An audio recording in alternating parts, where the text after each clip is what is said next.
चलो आगे देखो। ठीक, सबका ध्यान होना चाहिए। हम सब क्या पढ़ रहे थे? डी ब्लॉक और एफ ब्लॉक के तत्व। आराम से देखो, कुछ लिखना खुना भी नहीं है, बस लिखना है, समझना है चीजों को। डी ब्लॉक के तत्व, पहले आप चीजों को ध्यान समझो, फिर आगे हम बात करते हैं।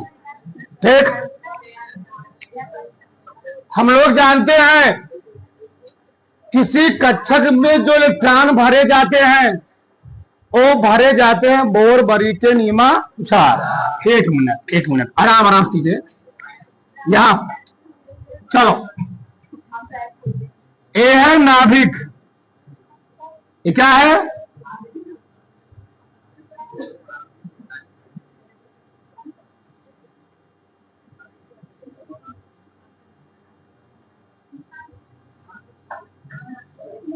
ठीक, एकदम आराम आराम से समझो। नाभिक में क्या होते हैं? प्रोटॉन और अच्छा, यहां पर है प्रोटॉन न्यूट्रॉन, और इलेक्ट्रॉन इसके चारों क्या करते हैं? चक्कर लगाते रहते हैं। अच्छा, इसको हम लोग कहते हैं एक, ये 2 नंबर है, क्या है? ये 4 नंबर है, एक कक्षक है। बस आराम से कंसंट्रेट हो, सुनो, बहुत कुछ सीखे वाले हो आप। एक कक्षक है, ये पहला कोष इसको बोलते हैं, कोष यानी कक्षक, दूसरा कोष, तीसरा कोष, चौथा कोष। अच्छा, इसी को हम लोग ऐसे दिखाते हैं, ए है के, ए है एल, ए है एम, ए है एन। अच्छा, आगे और समझो। इसी में भैया बोर-बरी के नियमानुसार जो इलेक्ट्रॉन भरे जाते हैं, क्या भराते हैं? इलेक्ट्रॉन। चलो इधर देखो, घबरा गया।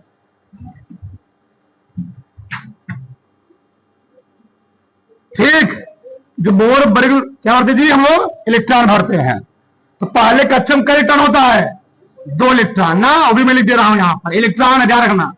इसमें 32, यानी कहने का तात्पर्य है, अगर हम बात करें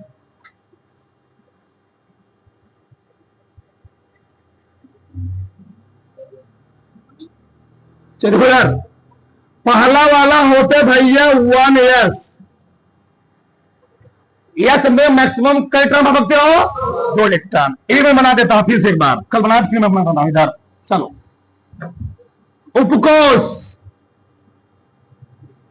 यह चैप्टर पूरे केमिस्ट्री का सबसे खतरनाक चैप्टर, ध्यान रखना। 3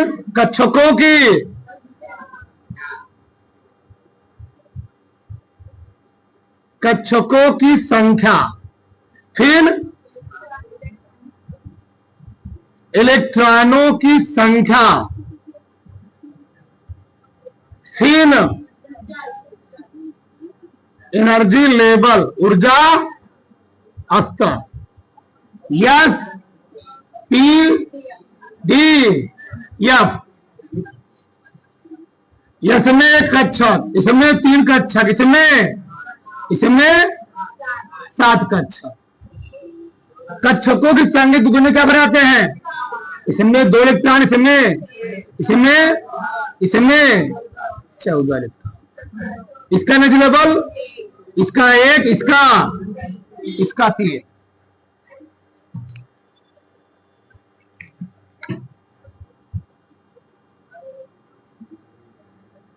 ये हुआ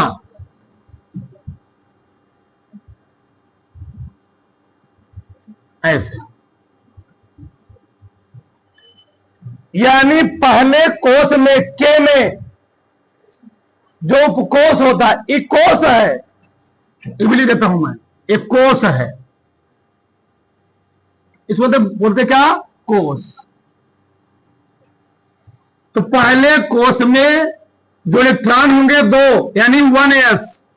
दूसरे कोष में जो इलेक्ट्रॉन होंगे 2s और 2p, p में 6, इसमें 2 6 2 सामने लिखा गया है। तीसरे तीसरे कोष में जो कोष होंगे, तीसरे कोष में जो कोष होंगे वह होंगे 3s 3p और 3d। 2 6 2 8 10 8 18 लिखा गया है। सब अरेंजमेंट है सिस्टमेटिक तरीके से। चौथे कोष में जो कोष है 4s, फिर 4p, फिर 4f। गिन लोगे 32 आ जाएगा। 6 2 10 8 18 में 4 जोड़ दो 32 आ जाएगा। सब सिस्टमेटिक तरीके का अरेंजमेंट है।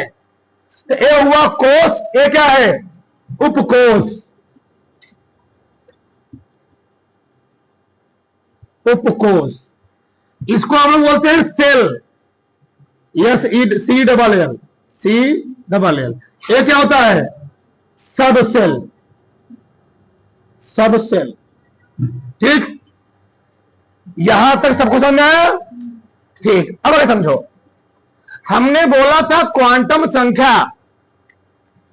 अब मैं यहां थोड़ा बात कर लेता हूं। क्वांटम नंबर, क्वांटम संख्या क्या होता है? जिन संख्याओं से किसी परमाणु या तत्व के ऊर्जा स्थिति, जिन संख्याओं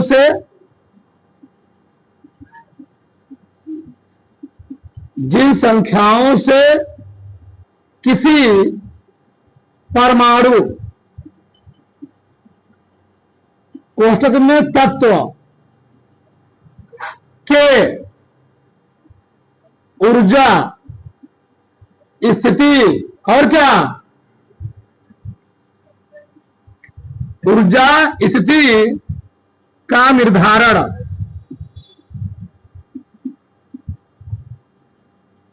किया जाता है, उसको हम लोग कहते क्या है? क्वांटम संख्या। क्वांटम संख्याएं भैया होती है 4 प्रकार की।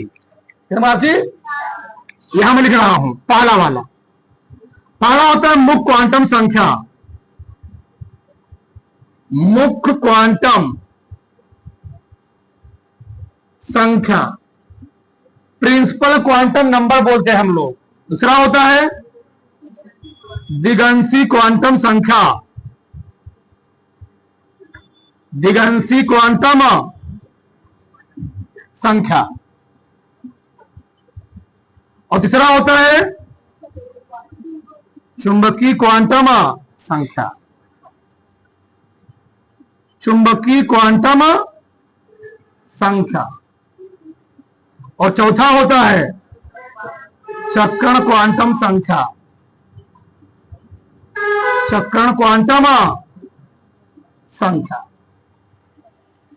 Principal quantum number, azimuthal quantum number, metric quantum number, स्थिर क्वांटम नंबर। मुख्य क्वांटम संख्या से हमको मालूम क्या चलता है? कोई परमाणु किस कोषवा में है, किस कोष में, किस सेल में चक्कर कर रहा है, लगा रहा है। यानी मुख्य क्वांटम संख्या से हमको क्या मालूम चलता है? कोई तत्व, कोई परमाणु नाभिक के चारों ओर किस कोष में चक्कर लगा रहा है। अब कोष का तो बच्चा ही है, के में है कि एल में है कि एम में है कि एन में है। एक यानी मुख्य क्वांटम संख्या ये बताता है कि इलेक्ट्रॉन नाभिक के चारों तरफ किस कोष में चक्कर लगा रहा है। यानी हमको के एल एम एन मालूम चलता है। अच्छा, दिगंशी क्वांटम संख्या, दिगंशी क्वांटम संख्या से मालूम चलता है कि इलेक्ट्रॉन कोष के, इलेक्ट्रॉन उस कोष के किस उपकोष में चक्कर लगा रहा है। जैसे मान लो हम बात करें पहले कोष में, तो पहले कोष में केवल एक कोष है, लेकिन बात करो दूसरे कोष में, एल में कितने कोष हैं? 2 कोष हैं। एक यस है, एक क्या है, पी है। तो इलेक्ट्रॉन उस कोष के किस उपकोष में चक्कर लगा रहा है, ये हमको किस में चलता है, दिगंशी क्वांटम नंबर से, यानी इससे हमको मिलता है क्या, उपकोष। उपकोष यानी यस पी डी एफ। मोटा मोटा समझो पहले, मुख्य क्वांटम संख्या क्या मालूम चला, इलेक्ट्रॉन नाभिक के चारों तरफ किस कोष में चक्कर लगा रहा है, के में, एल में, एम में, एन में। दिगंशी क्वांटम संख्या मालूम चला, इलेक्ट्रॉन उस कोष के किस उपकोष में चक्कर लगा रहा है, यस में कि पी में कि डी में। हर कोष में अलग अलग कई उपकोषें होती हैं। जैसे मनुष्य का शरीर अनंत कोशिकाओं से मिलकर के बना हुआ है। कोशिका क्या बनता है, पहले कोशिकाओं से बनेंगे ऊतक। ऊतक क्या बनते हैं, अंग ना, अंग क्या बनते हैं, अंग तंत्र। अंग तंत्र क्या बनेगा, पूरा शरीर। उसी प्रकार से उपकोष से क्या बनता है, कोष। पसंद है ना। तो इलेक्ट्रॉन उस कोष के कुछ उपकोष में चक्कर लगा रहा है, वो क्या बताएगा, दिगंशी क्वांटम संख्या। अगला क्या है, चुंबकीय क्वांटम संख्या, मैग्नेटिक क्वांटम नंबर। ये क्या होता है, इलेक्ट्रॉन उस उपकोष के किस कक्षक में चक्कर लगा रहा है। फिर समझो, मुख्य क्वांटम संख्या, इलेक्ट्रॉन किस कोष में चक्कर लगा रहा है। दिगंशी क्वांटम संख्या, इलेक्ट्रॉन उस कोष के किस उपकोष में है। चुंबकीय क्वांटम संख्या, इलेक्ट्रॉन उपकोष के किस कक्षक में है।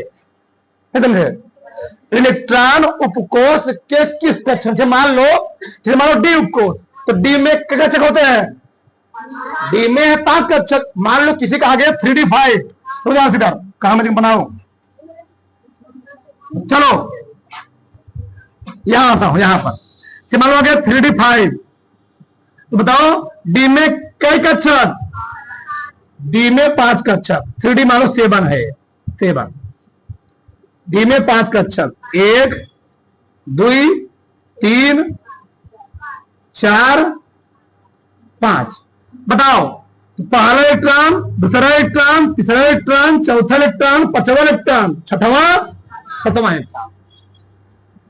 तो जब चुंबकीय क्वांटम संख्या होता है, ई मैंने बनाया उपकोष, और किसको उपकोष बनाया है, डी का। किसने बनाया है, और डी क्या होता है, उपकोष होता है।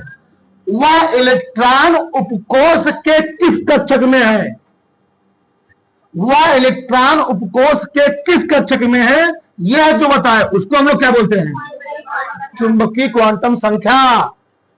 क्या बोलेंगे, चुंबकीय क्वांटम संख्या। तो यह जो 7वां इलेक्ट्रॉन है, यह डी उपकोष के किस कक्षक में है, यह है पहला कक्षक, ई है पहला, दूसरा, तीसरा, चौथा, पांचवा। ठीक, यानी वह इलेक्ट्रॉन डी उपकोष के कौन कक्षक में है, दूसरे कक्षक में, दूसरे में। वह इलेक्ट्रॉन डी उपकोष के दूसरे कक्षक में है। यह जो बताओ उसको हम लोग क्या बोलेंगे, क्या, चुंबकीय क्वांटम, यानी इलेक्ट्रॉन उपकोष के किस कक्षक में है, क्या, उपकोष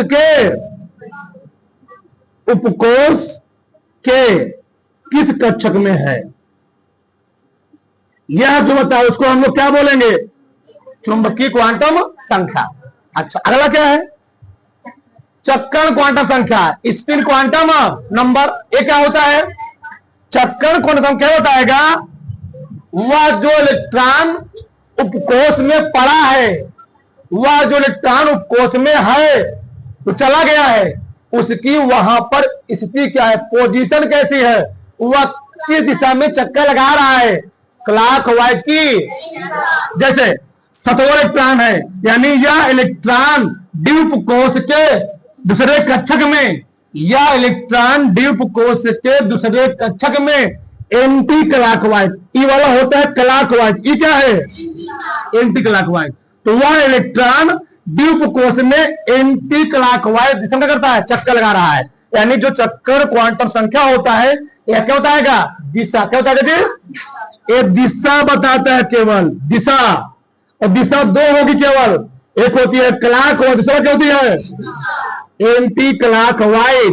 क्लॉक वाइज हम लोग बोलते हैं क्या, हाँ क्लॉक वाइज होता है ऐसे, एंटी क्लॉक वाइज ऐसे। क्लॉक वाइज हम लोग बोलते हैं दक्षिणावर्त, क्या बोलते हैं दक्षिणावर्त। एंटी क्लॉक वाइज को वामावर्त। यहां तक किसी कोई डाउट? फिर से एक बार, मुख्य क्वांटम क्या बताएगा, इलेक्ट्रॉन किस कोश में है, के में है कि एल में है कि एम में है कि दिगंशी, इलेक्ट्रॉन उस कोश के किस उपकोश में है, दिगंशी क्वांटम बताएगा। अगला चुंबकी, इलेक्ट्रॉन उपकोश के किस कक्षक में है, किस कक्षक में है, किस कमर में चक्कर लगा रहा है उपकोश के, उस उपकोश के किस कमर में चक्कर है, उसको हम लोग क्या बोलेंगे चुंबकी। आगे, जिस कक्षक में इलेक्ट्रॉन कोश में चक्कर लगा रहा है उसकी दिशा किधर है, क्लॉकवाइज है कि वाच, बताओ उसको हम लोग क्या बोलेंगे चक्कर क्वांटम। बताओ यहां तक किसी कोई डाउट पूछो। अब बच्चा आगे देखो यार, थोड़ा ध्यान इधर, इतना बातें हुई, यानी मुख्य क्वांटम नंबर को हम लोग दिखाते हैं, जगह है ना थोड़ा बहुत। अच्छा यहां बनाता हूं, इसको हम लोग दिखाते हैं यन से, किसे दिखाते हैं यन से, इसको यल से, इसको यम से, इसको यस से, किससे यस से, यन यल यम यस। मान लो, बहुत डीपली हम नहीं जाना चाह रहे, गड़बड़ा आ जाएगा तुम लोग। देखो ना, मान लो इसके 7वें इलेक्ट्रॉन के लिए पूछ लिया जाए कि 7वें इलेक्ट्रॉन के लिए चारों क्वांटम संख्याओं का मान बताइए। बताओ कैसे मान बताएंगे। यन का मान, यानी क्या है मुख्य क्वांटम संख्या किस कक्षक में है, किस कक्षक में है 3 है कोस, यल का मान 3। यल कैसे बताओगे, यल कैसे बताओगे,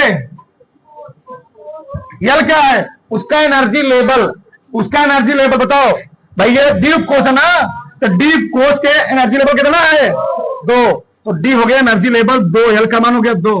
ठीक, जब यम बताओगे तो भैया जो यम का मान होता है वह यल के मान पर डिपेंड करता है, माइनस यल से प्लस यल तक। यानी यहां पर होगा -2 था ना, यहां -1, यहां 0, यहां 1, यहां, यानी जो दूसरे कक्षक में पड़ेगा, चाहे वह पहला दूसरा है ना, चाहे वह दूसरा हो चाहे 7वां हो, उसके लिए जो यम का मान कितना आएगा -1। यस का मान जो आएगा एंटी क्लॉकवाइज है, क्या आएगा -7। सभी लेवल तुम पढ़े हो, हमको सिर्फ पढ़ाई जरूरत नहीं है। अब यहां से संविधान से हमको पढ़ना चैप्टर में क्या है, डी ब्लॉक के तत्व, क्या पढ़ना है डी ब्लॉक के तत्व। अच्छा,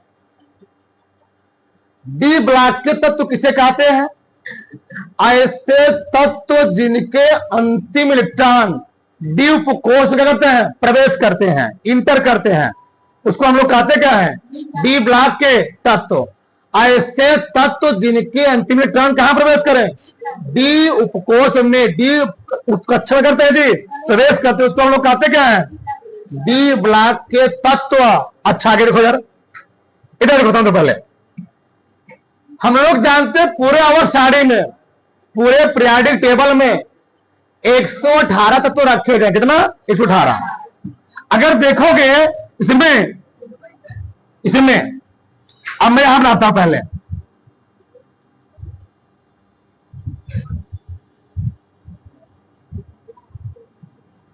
कुल तत्व भैया है इसमें 118, कितना है 118। ठीक, कुल तत्व 118 है। इसमें देखोगे, इसमें वर्ग क्या होता है, जो खड़ा होता है क्या होता है वर्ग, और जो बेन लेटा हुआ क्या होता है आवर। तो वर्ग कट हुआ है, एक लिखा गया है 1 2 3 4 18 तक लिखा गया है, 18 तक अरे नहीं आ रहा है। तो हे जो खड़ा है ऐसे है, इसको हम लोग क्या बोलेंगे, कट हुआ है वर्ग। तो इस आवर्त सारणी में 18 वर्ग है। बताओ कितने वर्ग है, वर्ग है 18, वर्ग है 18, कितने वर्ग है 18। 1 2 3 4 5 6 7 8 9 10 11 12 18, ठीक। और कितने अवयव है? 1 2 3 4 5 6। अच्छा, वर्ग क्या होता है? वर्ग ऊर्ध्वाधर रेखा हम लोग क्या बोलते हैं? वर्ग। ऊर्ध्वाधर, ऊर्ध्वाधर रेखाएं हम लोग क्या बोलेंगे? वर्ग। आवर्त कितने हैं? आवर्त है भैया 7। आवर्त क्या होता है? हाँ, क्षैतिज रेखाओं को, क्षैतिज, क्षैतिज रेखाएं क्या होती हैं? आवर्त। सही है ना? तो ऊर्ध्वाधर रेखाएं क्या होंगी? वर्ग। और क्षैतिज रेखाएं क्या होंगी? आवर्त। अब यहां समझो, इस पूरे आवर्त सारणी को 4 उपकोष में डिवाइड किया गया है। तो कितने उपकोष इसमें हैं? उपकोष हैं 4। उपकोष, उपकोष कितने हैं जी? 4। कौन कौन? S P D F, S P D F. अच्छा, अब आगे समझो। यस उपकोष को 2 वर्ग में बांटा गया है। पहले वाले वर्ग को हम लोग कहते हैं क्षारीय धातु। क्या बोलते हैं? क्षारीय धातु। और दूसरे वाले वर्ग हम लोग क्या बोलते हैं? क्षारीय मृदा धातु। क्या बोलते हैं? तो पहला वाला वर्ग क्या है? पहला वाला वर्ग है क्षारीय धातु। दूसरा वाला वर्ग क्या है? क्षारीय मृदा धातु।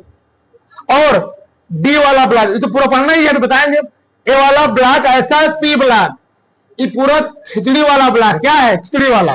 ये ऐसा पूरा आवर्त सारणी में ऐसा ब्लॉक है, इसमें धातुएं भी है, अधातुएं भी है, और क्या है? उपधातुएं भी है। देखो इसमें तुमको यहाँ पर कई कलर दिख रहे होंगे ना। इधर ये वाला जो है क्या है? धातु है। जो है कलर में है, जो सीढ़ियां बनाया हूं ना, उपधातु है। और हे वाला क्या है? अधातु है। क्या है? अधातु। और लास्ट वाला क्या होता है? अक्रिय गैस। क्या होता है? उसको हम लोग बोलते हैं नोबेल गैस, इनर्ट गैस, स्थायी तत्व, निष्क्रिय तत्व। कई नाम इसके होते हैं। निष्क्रिय गैस है, निष्क्रिय तत्व, स्थायी तत्व जी। क्यों? इन सब तत्वों के बाहरी कक्षा में कितने टन होते हैं? 8 टन, हीलियम को छोड़कर। इसलिए क्या है? स्थायी तत्व है। क्या है? ये हो गया डी ब्लॉक। फिर नीचे क्या रखा गया है? एफ ब्लॉक लिखा गया सर। यह ब्लॉक के तत्व। क्या है जी? यह ब्लॉक के तत्व। यहां तक कुछ पल्ले पड़ा? यहां तक किसी को डाउट? पहले इसको बनाओ, फिर मिटाते कुछ, हम आगे चलते हैं। बनाओ पहले, बनाओ पड़ा सब। चलो आगे देखो यार, सबका ध्यान देना चाहिए। आगे हमको पढ़ना है डी ब्लॉक के तत्व। क्या पढ़ना है? डी ब्लॉक के तत्व। लिखो भी, टाइम है, लिखो। है ना लो, डी ब्लॉक के तत्व है ना लो। डी ब्लॉक तत्व, डी ब्लॉक तत्व, हाँ, D block element, D block element,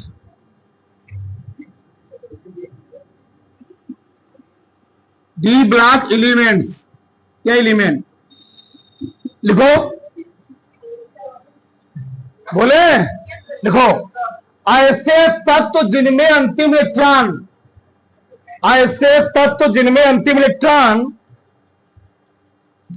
ऐसे तत्व जिनमें अंतिम इलेक्ट्रॉन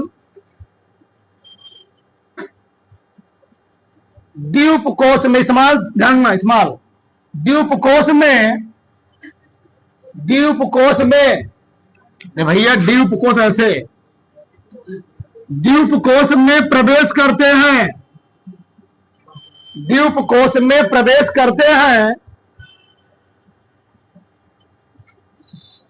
उन्हें डी ब्लॉक के तत्व कहते हैं,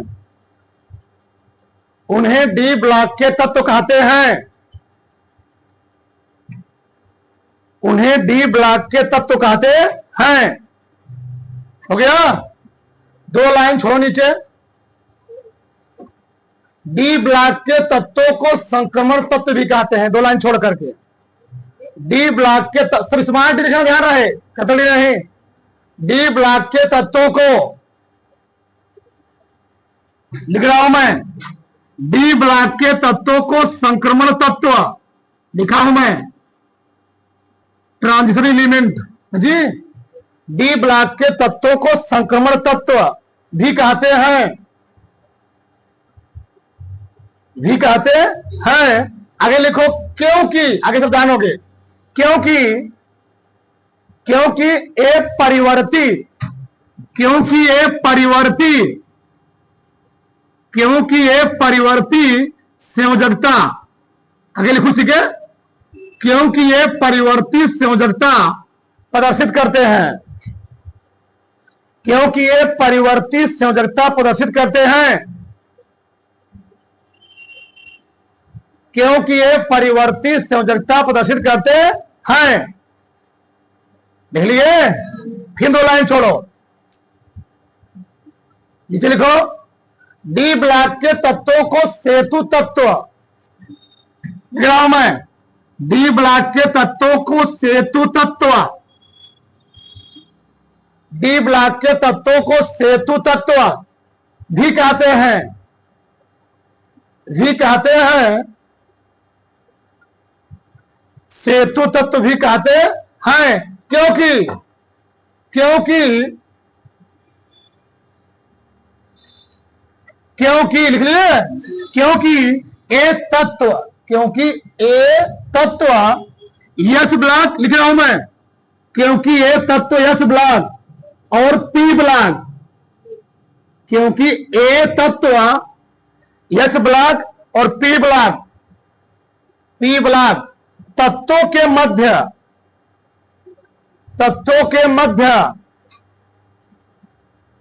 एक पुल की तरह कार्य करते हैं, पुल, एक पुल की तरह, यानी ब्रिज की तरह कार्य करते हैं, पुल, एक पुल की तरह कार्य करते हैं,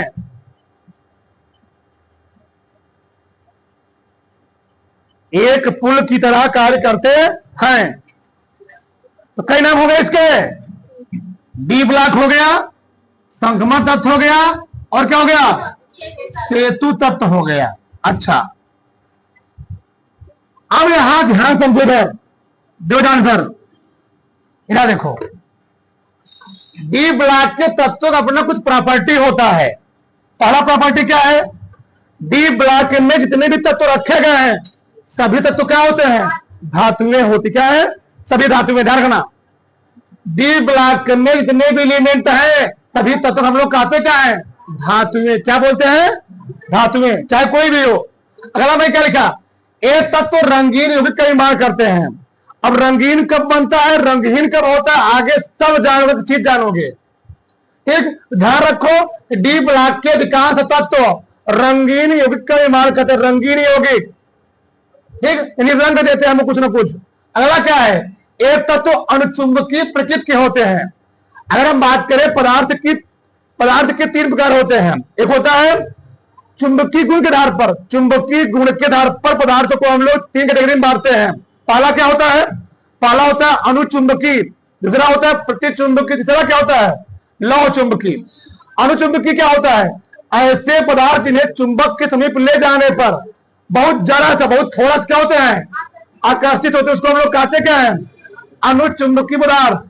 और प्रतिचुंबकीय क्या होता है, ऐसे पदार्थ जिन्हें चुंबक के समीप ले जाने पर चुंबक से दूर भागते हैं, उसको हम लोग क्या बोलते हैं, प्रतिचुंबकीय पदार्थ। और ऐसे पदार्थ जिन्हें चुंबक की ओर ले जाने पर क्या होते हैं, बहुत प्रबल रूप से अट्रैक्ट होते हैं, उसको हम लोग क्या बोलते हैं, लौह चुंबकीय पदार्थ। तो अनुचुंबकीय जो होता है चुंबक की ओर थोड़ा कम आकर्षित होता है, और प्रतिचुंबकीय क्या होता है, चुंबक से दूर भागता है। और लौह चुंबकीय क्या होता है, प्रबल रूप से अट्रैक्ट होता है। तो कैसे हम पहचाने, जान लो, लेट थोड़ी आ रहा है किसानों। यानी पहला है अनुचुंबकीय, पहला है अनुचुंबकीय पदार्थ, दूसरा है प्रतिचुंबकीय पदार्थ,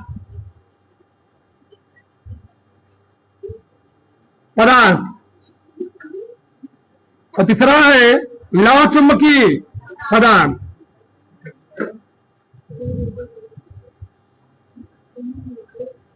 यानी भैया जो अनुचुंबकीय पदार्थ है यह मोह माया नहीं पड़ता है, यह मोह माया दूर रहता है। थोड़ा बहुत मोह माया को अट्रैक्ट होता है। और प्रतिचुंबकीय क्या होता है? मोह माया से दूर रहता है। और ये वाला हाथ धुआं पीछे पड़ जाता है। कौन? लव चुंबकीय उत्थान। ठीक है, खतरनाक होता है। तो कैसे मालूम चलेगा कि अनुचुंबकीय है, प्रतिचुंबकीय क्या है? लव चुंबकीय। ध्यान रखना, अगर किसी परमाणु के किसी तत्व के अगर बाहरी कक्षक पूर्ण रूप से भरे हैं, पूर्ण रूप से भरे हैं, और कौन कक्षक? D block. कौन क्लास? अगर डी उपकोष, एक में रहो, अगर डी उपकोष पूर्ण रूप से भरा है, पूर्ण रूप क्या है? भरा है, तो कैसा होगा? वो होगा प्रतिचुंबकी। क्या होगा? प्रतिचुंबकी। अगर डी उपकोष, अगर डी उपकोष अर्धपूर्ण भरा है, क्या भरा है? अर्धपूर्ण भरा है, अर्धपूर्ण भरा है, तो क्या होगा? वो होगा लव चुंबकी। क्या होगा? और इसमें मान लो डी उपकोष में, डी उपकोष में 2 या 3 इलेक्ट्रॉन हो। कितने इलेक्ट्रॉन हो? ठीक, अगर डी उपकोष में भैया मान लो 2 इलेक्ट्रॉन हो, 2 या 3 इलेक्ट्रॉन हो, चाहे वह युग्मित हो चाहे क्या हो? अयुग्मित हो। 3 तक होंगे, चाहे युग्मित चाहे अयुग्मित, उसको हम लोग क्या बोलते हैं? अनुचुंबकीय। अभी सब जानोगे, ध्यान रखना। अगला क्या है? डी ब्लॉक के सभी तत्व क्या होते हैं? ये उत्प्रेरक की तरह कार्य करते हैं। तुम लोग जानते होगे, जब हैबर विधि से अमोनियम निर्माण किया जाता है तो वहां पर हम लोग उत्प्रेरक रूप में किसका करते हैं? आयरन का। यानी डी ब्लॉक के सभी तत्व कहीं न कहीं उत्प्रेरक रूप में होते हैं। यानी उत्प्रेरक क्या होता है? जो प्रक्रिया जल्दी संपन्न नहीं होती है उसमें उसको मिला देते हैं। प्रक्रिया क्या होती है? दूध से दही बनता है, दूध से मान लो दूध से हमको दही बनाना है, वैसे तुम रखोगे टाइम लगेगा। जैसे दूध में दूध को गर्म करके थोड़ा क्या मिला दो? जुरा मिला दो, या नींबू मिला दो। क्या मिला दो? नींबू मिला दो, तो दूध का तुरंत क्या हो जाएगा? फट जाएगा, दही बन सकता है वहां पर। ठीक, यानी अब क्रिया क्या हो गई वहां पर? अब क्रिया वहां पर जल्दी हो गई, तो होता है उत्प्रेरक। एक तो क्या होता है? उत्प्रेरक की तरह कार्य करते हैं। और ध्यान रखो, डी ब्लॉक के सभी तत्व परिवर्ती संयोजकता, एक तत्व की जो ऑक्सीकरण अवस्था होती है, 2-3 ऑक्सीकरण अवस्थाएं होती हैं, और इनकी ऑक्सीकरण अवस्थाएं 2 या 3 होने के कारण किसी की 2 होती, किसी की 3, किसी की 3 होती है, 4 होती है। ऑक्सीकरण अवस्था बदलने के कारण ये तत्व क्या होते हैं? ये तत्व परिवर्ती संयोजकता प्रदर्शित करते हैं, इसलिए इसको हम लोग कहते हैं क्या? संक्रमण तत्व बोलते हैं। अगला क्या है? डी ब्लॉक के अधिकांश तत्व जटिल संकुल युग के निर्माण करते हैं, जटिल युग बनाते हैं। मतलब बड़े बड़े कंपाउंड युग क्या करते हैं जी? निर्माण करते हैं। कौन करते हैं? डी ब्लॉक के तत्व। आगे इन तत्वों के क्योंकि धातु है, और तुम लोग जानते हो धातुओं के गलनांक उछलांक क्या होते? बहुत ही ज्यादा होते। नहीं जानते हो क्या? जानते हो ना? तो धातुओं के गलनांक उछलांक क्या होते? बहुत ही, क्योंकि सभी तत्व क्या है? धातुएं हैं, और धातुओं गलनांक उछलांक क्या होते? बहुत ही। अरे भैया भार में जाए, तुम यहाँ क्या लिखा है? टंगस्टन। क्या लिखा है? टंगस्टन। किसमें है? डी ब्लॉक में है। पूरे आवर्त सारणी में सबसे खतरनाक गलनांक होता है कौन सा है? क्वेश्चनांक वाला कौन है? 3600 डिग्री सेल्सियस गलनांक होता है। इसका कितना होता है? Tungsten 3600 degree Celsius. यानी इन सभी तत्वों के गलनांक क्वेश्चनांक क्या होता है? बहुत ही हाई होता है। टंगस्टन हो गए। ठीक, अगला क्या है? ये सभी तत्व मिश्र धातु निर्माण करते। क्या कहते हैं? मिश्र धातुएं। मतलब धातु हम लोग किसे कहते हैं? जब 2 या 2 से अधिक तत्व मिल करके एक नए क्या एक नए पदार्थ निर्माण करें, उसको हम लोग कहते हैं क्या? मिश्र धातु। थोड़ा समझे यहां पर भी, पास में टाइम है। इधर मान लो हमने लिया क्या? जिंक लिया। क्या लिया? जिंक लिया। ठीक, जिंक का परमाणु क्रमांक कितना होता है? 30। कितना? 30। इलेक्ट्रॉनिक विन्यास करोगे तो 1s 2s 2p 3s 3p 4s 3d 10 है। सही है ना? मान लो हमको करना है इलेक्ट्रॉनिक विन्यास Fe2+ का, तो समझो जानते। ठीक है, Fe2+, तो पहले तुम करो किसका? हमको करना है Fe2+ का। तो कैसे करोगे? 1s2 2s 2p 3s 3p 4s 3d 6। Iron का परमाणु क्रमांक होता है 26। कितना होता है? 2 6 4 10 2 12 6 18 2 20 6 26 हो चुका है। मान लो हमने लगा तो +3 का लगा होता +3।